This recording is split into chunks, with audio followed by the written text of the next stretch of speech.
আয়াত ২০ الذين آتيناهم الكتاب يعرفونه كما يعرفون أبناءهم الذين خسروا أنفسهم فهم لا يؤمنون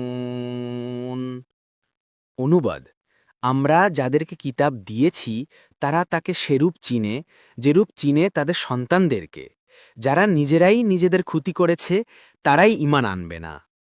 তাফসির ১ নং ফুটনোটের বিবরণ এর অর্থ যাদের উপর কিতাব নাজিল করেছি তারা ভালোভাবেই জানে যে ইলাহ মাত্র একজনই এবং মোহাম্মদ সাল্লাল্লাহু আলাইহি ওয়াসাল্লাম সত্য নবী ও রাসূল। তাবারি অনুরূপভাবে তারা এটাও ভালো করে জানে যে মোহাম্মদ সাল্লাল্লাহু আলাইহি ওয়াসাল্লাম রিসালত, নবুয়ত ও ওয়াহিসহ যা নিয়ে এসেছেন তা সবই সত্য।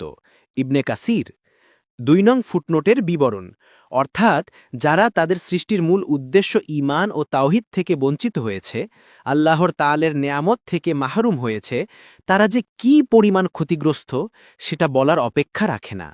সাদি পরবর্তী তাফসিরে যেতে ভিডিওটি শেষ হওয়ার পূর্বেই এই বক্সে ক্লিক করুন। ভয়েস বা উচ্চারণে অনিচ্ছাকৃত ত্রুটি ক্ষমাসুন্দর দৃষ্টিতে দেখবেন ইনশাআল্লাহ।